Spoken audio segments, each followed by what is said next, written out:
ಜೈಲಿಗೆ ಹೋಗಿ ದರ್ಶನ್ 1 ತಿಂಗಳಾಗಿದೆ. ಈವರೆಗೂ ಕೂಡ ಕ್ವಾರಂಟೈನ್ ಸೆಲ್ನಲ್ಲಿಯೇ ದರ್ಶನ್ ಅನ್ನ ಇರಿಸಿದ್ದಾರಂತೆ. ಕೋರ್ಟ್ ಆದೇಶ ಇದ್ರೂ ಕೂಡ ಕನಿಷ್ಠ ಸೌಲಭ್ಯವನ್ನ ಕೊಡ್ತಿಲ್ಲ ಅಂತ ಹೇಳಿದ್ದಾರೆ. ಬಿಸಿಲಿಗೆ ಬಿಡಿ ಅಂದ್ರೂ ಕೂಡ ಸೂರ್ಯನನ್ನ ಕರ್ಕೊಂಡು ಬರೋದಕ್ಕಾಗುತ್ತಾ ಅಂತ ಹೇಳಿ ಜೈಲಾಧಿಕಾರಿಗಳು ಹೇಳ್ತಿದಾರಂತೆ. 24 ಗಂಟೆಯೂ ಕೂಡ ದರ್ಶನ್ ಅವರನ್ನ ವಿಡಿಯೋ ರೆಕಾರ್ಡ್ ಮಾಡ್ತಾರಂತೆ. ಜೈಲಾಧಿಕಾರಿಗಳಿಗೆ ಆದೇಶಿಸಿ ಅಂತ ಹೇಳಿ ಈಗ ವಕೀಲರ ಮೂಲಕ ಅರ್ಜಿ ಸಲ್ಲಿಕೆ ಆಗಿದೆ. 17ನೇ ತಾರೀಕಿಗೆ ಅರ್ಜಿ ವಿಚಾರಣೆಯನ್ನ ಮುಂದೂಡಿಕೆ ಮಾಡಿರುವಂತಹದ್ದು ಸೆಷನ್ಸ್ ಕೋರ್ಟ್. ಈ ಮೂಲಕ ದರ್ಶನ್ಗೆ ಮತ್ತಷ್ಟು ಸಂಕಷ್ಟ ಮುಂದುವರೆದಿರುವಂತಹದ್ದು ಜೈಲಿನಲ್ಲಿ. ಅವರನ್ನ ಪರಪ್ಪನ ಅಗ್ರಹಾರದ ಜೈಲಿನಿಂದ ಬಳ್ಳಾರಿಗೆ ಶಿಫ್ಟ್ ಮಾಡಬೇಕು ಅಂತ ಹೇಳಿ ಮನವಿಯನ್ನು ಮಾಡಿಕೊಂಡಿದ್ರು ಜೈಲಾಧಿಕಾರಿಗಳು. ಅದಾಗಲಿಲ್ಲ. ಅದಾದ ಮೇಲೂ ಕೂಡ ಈಗ ದರ್ಶನ್ ಅವರಿಗೆ ಜೈಲಿನಲ್ಲಿ ನರಕ ದರ್ಶನ ಮುಂದುವರೆದಿದೆ. ಚಳಿ ಗಾಳಿಗೆ ನನ್ನ ಕೈ ಫ್ರೀಸ್ ಆಗ್ತಾ ಇದೆ, ಫಂಗಸ್ ಬಂದಿದೆ, ನನಗೆ ಒಂದು ತೊಟ್ಟು ವಿಷವನ್ನು ಕೊಟ್ಟುಬಿಡಿ ಅಂಥೇಳಿ ನ್ಯಾಯಾಧೀಶರ ಎದುರು ಅಳಲನ್ನು ತೋಡ್ಕೊಂಡಿದ್ರು ದರ್ಶನ್.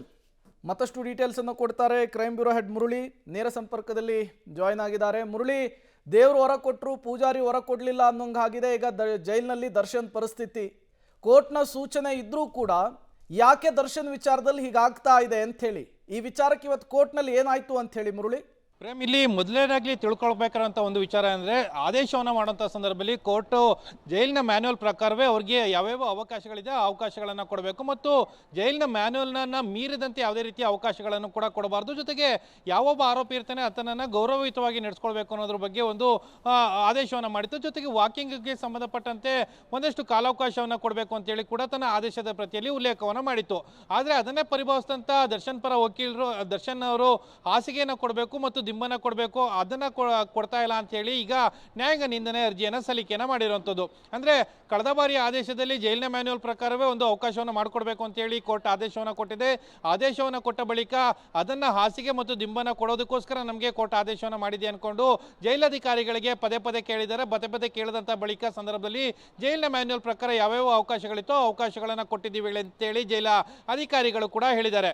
ಇವತ್ತು ಜೈಲಾಧಿಕಾರಿಗಳ ವಿರುದ್ಧ ಈಗ ನ್ಯಾಯಾಂಗ ನಿಂದನೆ ಅರ್ಜಿಯನ್ನು ಸಲ್ಲಿಕೆ ಮಾಡಿರುವಂತಹ ದರ್ಶನ್ ಪರ ವಕೀಲರು ವಾದವನ್ನು ಮಂಡನೆಯನ್ನು ಮಾಡೋ ಸಂದರ್ಭದಲ್ಲಿ ನಾವು ಕೂಡ ಆದೇಶದ ಪ್ರತಿಯನ್ನ ಈಗಾಗಲೇ ಜೈಲಾಧಿಕಾರಿಗಳಿಗೆ ಕೊಟ್ಟಿದ್ದೀವಿ, ಅದು ಇಮೇಲ್ನ ಮೂಲಕ ಕೊಟ್ಟಿರುವಂಥದ್ದು. ಅದಾದ ಬಳಿಕ ಬೈ ಹ್ಯಾಂಡ್ ಕೂಡ ಕೊಡುವಂಥ ಪ್ರಯತ್ನಗಳನ್ನು ಮಾಡಿದ್ರು ಕೂಡ ಅದನ್ನು ಪಡೆದುಕೊಳ್ಳುವಂಥ ಪರಿಸ್ಥಿತಿಯಲ್ಲಿ ಜೈಲಿನ ಅಧಿಕಾರಿಗಳಿಲ್ಲ. ಜೈಲಿನ ಮ್ಯಾನ್ಯುವಲ್ ಪ್ರಕಾರ ಯಾವ ಅವಕಾಶಗಳನ್ನು ಕೊಡಬೇಕೋ ಅವಕಾಶಗಳನ್ನು ಕೊಟ್ಟಿದ್ದೀವಿ ಮತ್ತು ಜೈಲಿನ ಆದೇಶದಲ್ಲಿ ಅಂದರೆ ಕೋರ್ಟ್ನ ಆದೇಶದ ಪ್ರಕಾರ ವಾಕಿಂಗ್ ಮಾಡಲಿಕ್ಕೆ ಅವಕಾಶವನ್ನು ಮಾಡಿಕೊಡಿ ಅಂತ ಹೇಳಿದೆ. ಆ ವಾಕಿಂಗ್ ಅನ್ನು ಮಾಡಲಿಕ್ಕೆ ಅವಕಾಶವನ್ನು ಮಾಡಿಕೊಟ್ಟಿದ್ದೀವಿ ಅಂತೇಳಿ ಕೂಡ ಹೇಳ್ತಾ ಇದ್ದೀವಿ ಅನ್ನೋದ್ರ ಬಗ್ಗೆ ಜೈಲಾಧಿಕಾರಿಗಳು ವಕೀಲರಿಗೆ ಒಂದು ಸ್ಪಷ್ಟನೆಯನ್ನು ಕೊಟ್ಟಿರುವಂಥದ್ದು. ಇನ್ನೊಂದು ಪ್ರಮುಖವಾದ ವಿಚಾರ, ಇವತ್ತು ಸುನಿಲ್ ಅವರು ವಾದವನ್ನು ಮಂಡನೆ ಮಾಡುವಂಥ ಸಂದರ್ಭದಲ್ಲಿ ಹೇಳ್ತಾ ಇದ್ರು 24 ಗಂಟೆಗಳು ಕೂಡ ದರ್ಶನ್ ಅವರನ್ನ ಒಂದು ರೀತಿಯಲ್ಲಿ ಕ್ಯಾಮ್ರಾ ಸರ್ವೈಲೆನ್ಸ್ನಲ್ಲಿ ಇಡುವಂಥ ಕೆಲಸಗಳನ್ನು ಮಾಡಲಾಗ್ತದೆ. ಅಂದರೆ ಅವ್ರನ್ನ ಬಳಿಯಲ್ಲಿ ಇರುವಂಥ ಕೆಲಸ ಮಾಡೋಂಥವ್ರು ಎಲ್ಲರೂ ಕೂಡ ಬಾಡಿ ವಾರ್ನ್ ಕ್ಯಾಮ್ರಾವನ್ನ 24 ಗಂಟೆಗಳ ಕಾಲ ಆನ್ ಮಾಡ್ಕೊಂಡಿರ್ತಾರೆ.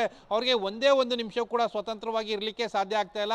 ಪ್ರತಿಯೊಂದು ಅವರ ಚಲನವಲನಗಳಿರ್ಬೋದು, ಜೊತೆಗೆ ಅವರ ಮಾತುಕತೆಗಳಿರ್ಬೋದು ಎಲ್ಲವನ್ನು ಕೂಡ ಇವರು ರೆಕಾರ್ಡನ್ನು ಮಾಡ್ತಾ ಇದ್ದಾರೆ ಅನ್ನೋದ್ರ ಬಗ್ಗೆ ಆರೋಪವನ್ನು ಮಾಡಿರುವಂಥದ್ದು. ಜೊತೆಗೆ ಕ್ವಾರಂಟೈನ್ನ ಸೆಲ್ನ ವಿಚಾರಕ್ಕೆ ಸಂಬಂಧಪಟ್ಟಂತೆ ಒಂದು ಕೂಡ ಆರೋಪವನ್ನು ಮಾಡ್ತಾರೆ. ಒಬ್ಬ ಆರೋಪಿ ಜೈಲಿಗೆ ಹೋದ ಬಳಿಕ 14 ದಿನಗಳ ಕಾಲ ಕೋವಿಡ್ನ ಒಂದು ನಿಯಮವೇನಿತ್ತು, 14 ದಿನಗಳ ಕಾಲ ಮಾತ್ರ ಕ್ವಾರಂಟೈನ್ ಸೆಲ್ನಲ್ಲಿ ಇಡಬೇಕಿತ್ತು.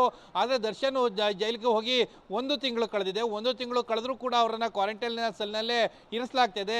ಉದ್ದೇಶಪೂರಿತವಾಗಿ ದರ್ಶನ ಮೇಲೆ ಈ ರೀತಿಯಲ್ಲಿ ಮಾಡ್ತಾ ಇದ್ದಾರೆ ಅಂತೇಳಿ ಈಗ ನ್ಯಾಯಾಂಗದಿಂದನೇ ಅರ್ಜಿಯನ್ನು ಸಲ್ಲಿಕೆಯನ್ನು ಮಾಡಿರುವಂಥದ್ದು. 17ನೇ ತಾರೀಕು ಈ ಅರ್ಜಿ ವಿಚಾರಣೆಗೆ ಬರ್ತಾ ಇರುವಂಥದ್ದು. Prem, okay, thank you Murali ತಮ್ಮೆಲ್ಲ ಮಾಹಿತಿಗಾಗಿ.